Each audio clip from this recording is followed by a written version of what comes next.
Stop scrolling Zillow. Put the mortgage calculator down. I need you to listen to me very carefully. In the year 2026, buying a house is not the American dream. For millions of people, it is a financial trap that will keep you broke for the next decade. We have all been brainwashed. We are told that renting is throwing money away and buying is building equity. That is the oldest financial cliché in the book. But in 2026, the math has fundamentally flipped. The rules that worked for your parents in 1995 or even for your older sister in 2019 are obsolete. They are broken. Today, we are going to prove, using cold, hard, undeniable math, why renting in 2026 could actually leave you hundreds of thousands of dollars richer than buying. We are going to break down the hidden costs of home ownership that banks don't want you to calculate. We are going to look at the new opportunity cost of a down payment, and I'm going to give you the specific investment strategy to turn your rent check into a retirement fund. Let's start by shattering the biggest myth in personal finance, the rent is throwing money away fallacy. You hear this at every dinner party. Why pay your landlord's mortgage when you can pay your own? It sounds logical, but it ignores one critical reality of 2026: interest rates and asset valuation. Here is the scenario. You want to buy a median home in a growing metro area. In 2026, let's say that price is $500,000. That is the entry point for a decent single-family home in many markets. You put 20% down. That is $100,000 cash gone from your savings. You finance $400,000. Now, let's look at the interest rate environment. While rates have stabilized from the spikes of 2023 and 2024, we are sitting comfortably in the high 5 to low 6% range. Let's be optimistic and say you lock in a 6% mortgage. On a $400,000 loan at 6%, your monthly principal and interest payment is roughly $2,400. Great, you think. That's about what rent costs. But wait, we haven't even started the real math yet. Step 1. Calculate the total cost of ownership. Most first-time buyers only look at the mortgage payment. This is financial suicide. You must factor in property taxes, homeowners insurance, and maintenance. In 2026, property taxes have surged. Why? Because home values were reassessed post-pandemic. On a $500,000 home, you are likely paying 1.2 to 1.5% in taxes depending on your state. Let's average it at 1.25%. That is $6,250 a year, or roughly $520 a month. Homeowners insurance? Premiums have skyrocketed due to climate risks and inflation. You are looking at another $200 a month minimum. Maintenance? The 1% rule says you should budget 1% of the home's value per year for repairs. That is $5,000 a year, $420 a month. In 2026, labor costs for plumbers, electricians, and roofers are at all-time highs. A water heater replacement that cost $800 in 2019 now costs $2,000. So, let's add it up. Mortgage, $2,400. Taxes, $520. Insurance, $200. Maintenance, $420. Total monthly cost, $3,540. Now, let's look at rent. You can rent a very nice 3-bedroom apartment or townhome in the same area for roughly $2,600, maybe even less if you negotiate a 2-year lease in 2026's softening rental market. The gap is almost $1,000 a month. But the buyers will scream, "But I'm building equity." You're building nothing. This is where we introduce the equity illusion. Let's look at your first mortgage payment. You are paying $2,400 to the bank. At 6% interest, in the first year, the vast majority of that payment is interest. Month 1, you pay $2,400. Roughly $2,000 goes to interest. Only $400 goes to the principal. you are building $400 of equity. But wait, you just paid $3,540 total to live there. You spent $3,540 to gain $400 of net worth. You effectively threw away $3,100 in interest, taxes, insurance, and maintenance. That is more than the renter paid. This brings us to step 2, the opportunity cost audit. This is the most dangerous hidden fee of buying a home in 2026. It is the cost of that $100,000 down payment. If you buy the house, that $100,000 is gone. It is trapped in the walls of your home. It is illiquid. You cannot spend it. You cannot invest it. But what if you rented instead? If you rent, you keep that $100,000. In 2026, high-yield savings accounts and safe treasury bills are still paying decent returns. Let's say a conservative 4%. $100,000 at 4% earns you $4,000 a year, or $330 a month, completely passive, risk-free. Now, let's factor in the monthly savings. We calculated that owning costs $3,540, while renting costs $2,600. That is a $940 monthly difference. Add the investment income from your down payment, $330, plus your monthly housing savings, $940. That is $1,270 a month in positive cash flow that the homeowner does not have. Step 3.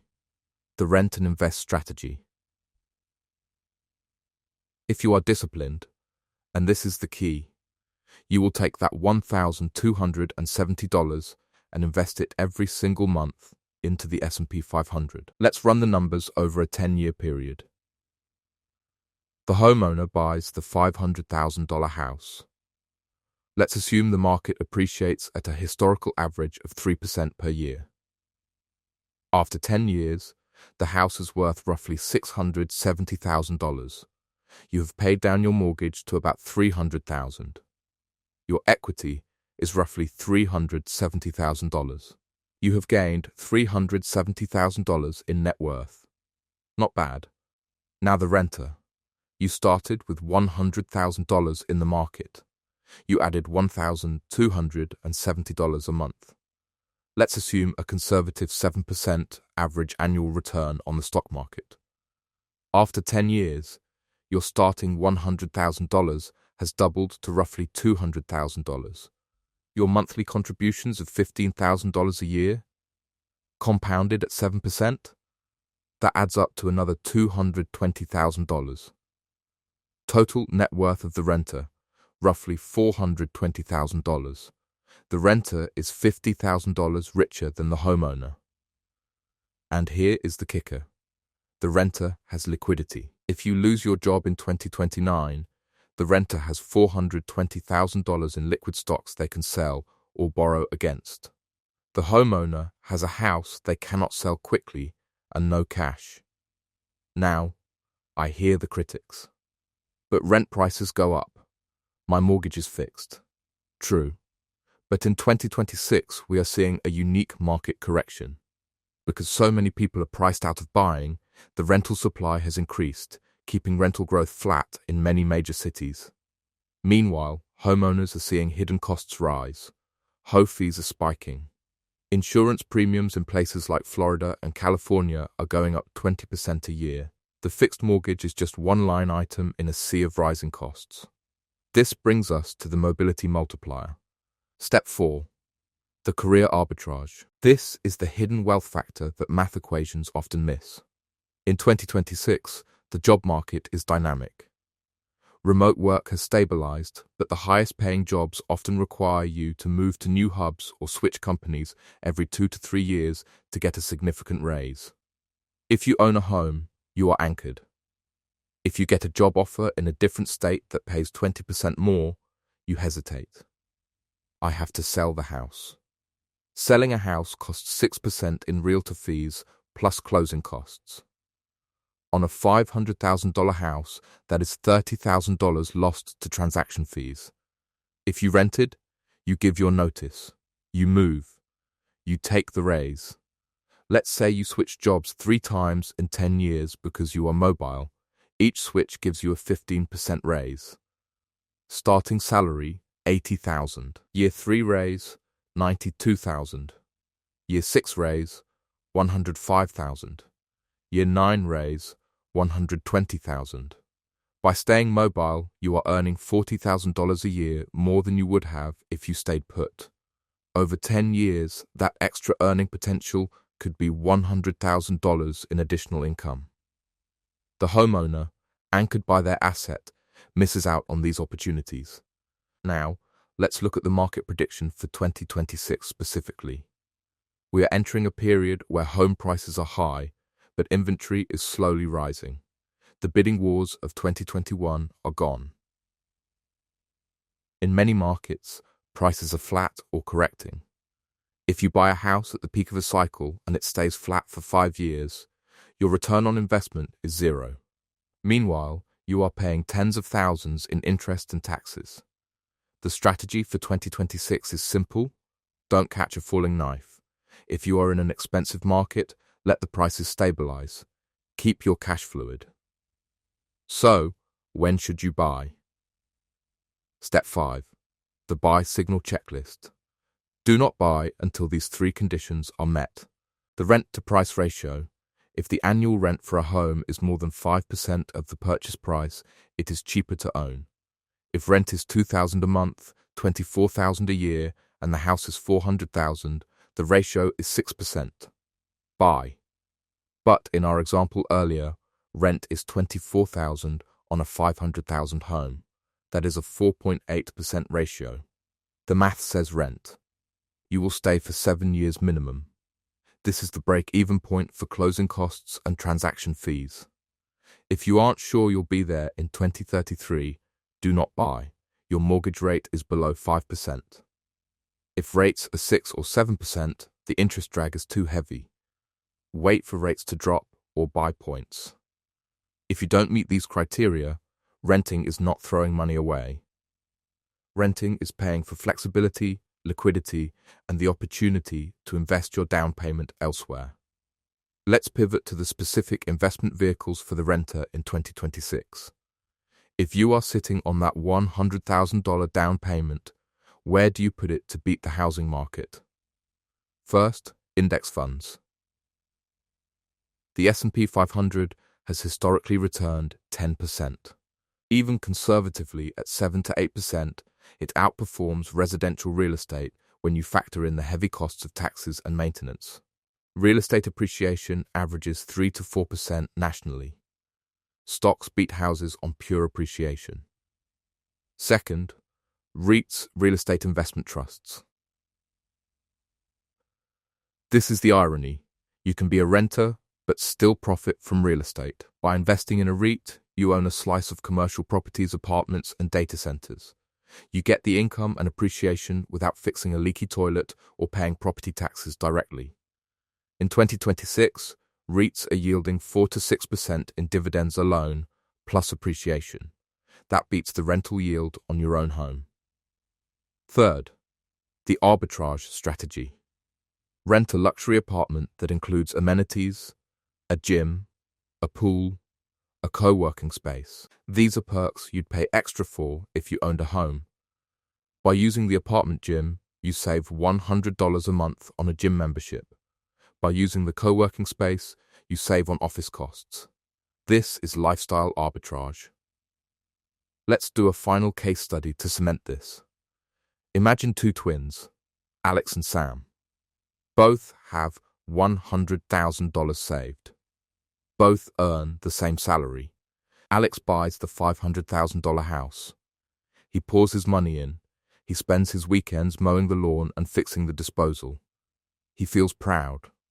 After 10 years, he has $370,000 in equity. But he is house poor. He cannot afford to travel. He has no other investments. Sam rents the apartment. She invests her $100,000. She invests her monthly savings of $1,000. She uses the apartment gym. She travels because she has cash flow. She takes a higher paying job in a new city after 4 years. After 10 years, her investment portfolio is worth $450,000. Sam is $80,000 richer than Alex. She has less stress. She has liquid cash. She had freedom for a decade. Who won? Sam. The renter. The narrative is shifting. In 2026, wealth is not defined by the address on your mailbox. It is defined by the liquidity in your brokerage account and the options in your life. If you are feeling pressure to buy, parents, friends, society telling you you're falling behind, I want you to show them this math. Show them the interest payments. Show them the opportunity cost. Do not buy a liability and call it an asset just because the bank lets you sleep in it. If the math doesn't add up, stay a tenant. Stack your cash. Buy the market, not the mortgage. Because in 2026, the smartest real estate move might just be not buying real estate at all.